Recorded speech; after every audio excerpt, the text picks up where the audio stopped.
Jumalan rauhaa jokaiselle. Mä haluan sua rohkaista nousemaan omalle muuriaukon paikalle. Tänä päivänä, jos milloinkaan me tarvitaan rukousalttaria, ja Jumala saakoon sytyttää meidän jokaisen kotialttari tulen palavaksi. Itekin puhun tästä ihan myrskyn keskeltä ja sen takia haluan sua rohkaista rukoilemaan. Ja aluksi mä haluan lukea tähän Jaakobin kirje 5 ja 16 jakeesta.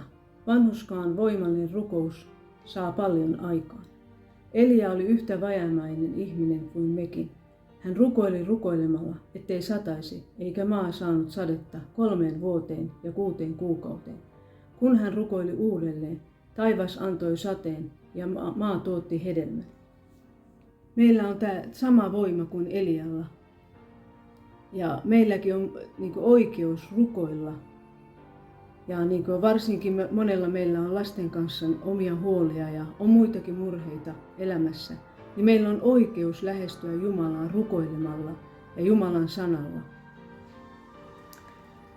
Ja toinen paikka, minkä mä haluan lukea tähän, että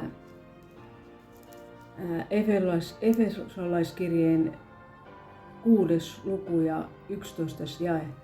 Pukekaa yllenne Jumalan koko taisteluvarustus, voidaksenne kestää paholaisen juonet.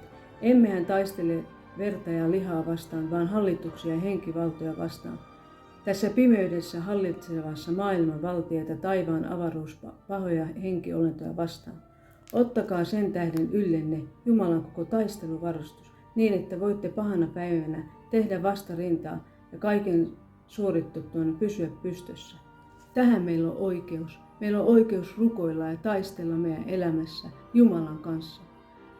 Ja jos joku ystäväni sä et tunne vielä Jumalaa, niin kehen me turvaamme tänä päivänä kuin Jumalaa? Rohkaisen sua etsimään Jumalan kasvoja ja antamaan elämäsi kokonaisvaltaisesti Jumalan haltuun. Ja voidaan tässä yhdessä rukoilla.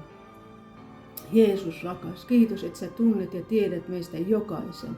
Kiitos Jeesus rakas, että tiedät meidän tarpeet tänäänkin, Herra.